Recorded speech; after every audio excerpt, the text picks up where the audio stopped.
Hi friends, ഇന്ന് ഇഡ്ഡലി, ദോശ, ഗോതമ്പ് ദോശ കഴിക്കാനുള്ള ഒരു ഇഡ്ഡലി പൊടിയാണ് തയ്യാറാക്കുന്നത്. പല രീതിയിലും ഇത് തയ്യാറാക്കാം, പക്ഷേ അതിലൊരു രീതിയാണ് ഞാൻ ഇത് കാണിക്കുന്നത്. നമുക്ക് ആദ്യം 1 കപ്പ് തോരൻ പരിപ്പാണ് ഇന്നെടുത്തിട്ടുള്ളത്. തോരൻ പരിപ്പിന് പകരം കടലപ്പരിപ്പ് ഇടാവുന്നതാണ്. ഞാൻ തോരൻ പരിപ്പാണ് സാമ്പാറിന് ഉപയോഗിക്കുന്ന തോരൻ പരിപ്പ്. അതിന് ചട്ടി ചൂടാകുമ്പോൾ വെറുതെ വറുത്തെടുക്കുക. നല്ല ഒന്ന് ചുവന്ന് വരണം. ചുവക്കെ വറുത്ത് എടുക്കാം. ഇത് നന്നായിട്ട് ചുവന്ന് വന്നിട്ടുണ്ട്. ആ ശബ്ദം കേൾക്കുമ്പോഴേ അറിയാം നന്നായിട്ട് വറുത്തിട്ടുണ്ട്. ഇനി നമുക്കിത് മാറ്റാം.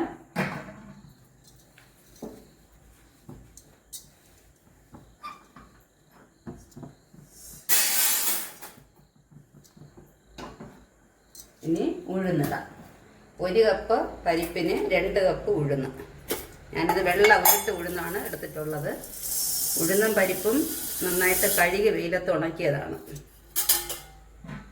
എല്ലാം ആദ്യം നമ്മൾ കഴുകി ഉണക്കിയിട്ട് ഇതുപോലെ വറുക്കുക. ഇനി ഇത് നന്നായിട്ട് ചുവന്ന് വരണം. നന്നായിട്ട് വറുക്കുക. ഇത് ഏതാണ്ട് ഇങ്ങനെ വറുത്തൊരു 3/4 പരുവാകുമ്പം നമ്മൾ കുറച്ച് കൊത്തമല്ലി, ഒരു മണത്തിന് ഒരു 10 കൊത്തമല്ലി, ഇതാണ്ട് ഒരു 1/4 സ്പൂൺ വരും.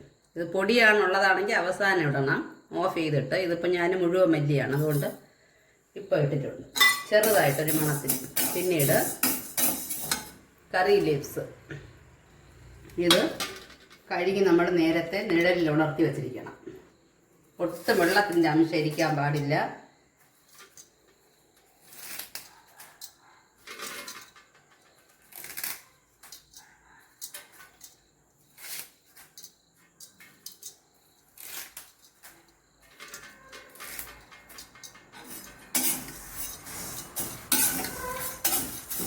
ഇത് ഇനിയും കുറച്ചും കൂടി ചുവന്ന് വരാനുണ്ട്.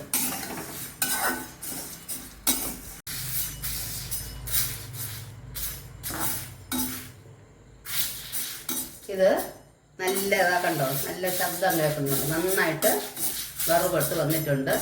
ഇതിങ്ങനെ പൊടിച്ച് നോക്കുമ്പോൾ അറിയാം നല്ല ഇതായിട്ട് വറുത്തിട്ടുണ്ട്. ഇനി നമുക്ക് ഇതിൻ്റെ കൂടി കുറച്ച് വെളുത്തുള്ളി, ഇത് 1 തുടം വെളുത്തുള്ളി ഉണ്ട്. അത് മുഴുവനായിട്ട് വെച്ച് നന്നായിട്ട് കഴുകിയിട്ട് ഉണങ്ങിയ ശേഷം അടർത്തിയെടുത്താൽ മതി. ഒരു 10-20 അല്ലി വരും. ചെറിയ തുടം വെളുത്തുള്ളിയാണ്. തോടെടുക്കണമെന്ന് നിർബന്ധമില്ല, തോടോടുകൂടി തന്നെ ഇടാം. ഭസ്മം പോലെ എല്ലാം പൊടിഞ്ഞു വന്നോളും. പിന്നീട് അത് വലുതായിട്ട് വറുക്കണമെന്നില്ല, ഒന്നിങ്ങനെ അങ്ങോട്ടും ഇങ്ങോട്ടും ആ ചൂടിൽ ഇളക്കിയാൽ മതി. പിന്നെ എള്ള് ഇത്രയും എടുത്തിട്ടുണ്ട്. അതായത് ഒരു സ്പൂൺ എള്ള്.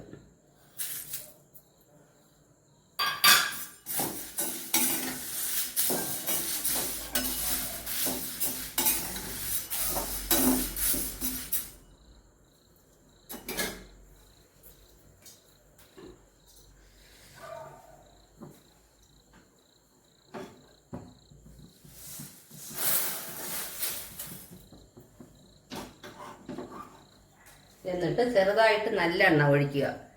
ഒരു 4-5 ഡ്രോപ്പ് മതിയാവും. നല്ലെണ്ണ ഒഴിച്ചിട്ട് ഇതിന് ഞാനൊരു 10 മുളക് വെച്ചിട്ടുണ്ട്, വറ്റൽ മുളക്. പൊടിയാണെങ്കിൽ ഇത് ലാസ്റ്റ് ഇതിൻ്റെ കൂടെ ഇട്ടിരിക്കുക. ഇത് ഞാൻ മുഴുവൻ മുളകായതുകൊണ്ട് ഇങ്ങനെ അതിൻ്റെ കാമ്പൊന്നും എടുക്കണമെന്നില്ല, അങ്ങനെ ഇടാം. കമറാതിരിക്കാനാണ് ലൈറ്റായിട്ട് എണ്ണ ഒഴിച്ചിട്ടുള്ളത്. എന്നിട്ട് അതിനെ വറുക്കുക. ഇതെല്ലാം മീഡിയം ഫ്ലെയിമിലാണ് ചെയ്യേണ്ടത്. Low flame to medium flame. നല്ല ക്ഷമയോടുകൂടി ചെയ്യേണ്ട ഒരു കാര്യമാണ്. ഏതാണ്ട് ഒരു 1 മണിക്കൂർ വേണം ഇത് നമുക്കതിൻ്റെ പ്രോസസ്സ് പൂർത്തിയാക്കാം. അങ്ങനെ നല്ല രീതിക്ക് നമ്മൾ ഉണ്ടാക്കി കഴിഞ്ഞാൽ ഇത് മാസങ്ങളോളം കേടുകൂടാതിരുന്നുള്ളൂ. വളരെ ക്ഷമയോടുകൂടിയാണ് ഇത് വറുത്തെടുക്കേണ്ടത്. അപ്പോഴേ അതിൻ്റെ ഉള്ളിലും വറുപെടുകയുള്ളൂ. ലോ ഫ്ലെയിമിലിട്ട് വറുക്കുക. അല്പം കൂടി മൂപ്പിച്ച് ഇതും കൂടെ ഇതിൻ്റെ കൂടെ മിക്സ് ചെയ്യണം. ചെയ്തിട്ട് നന്നായിട്ട് തണുക്കണം.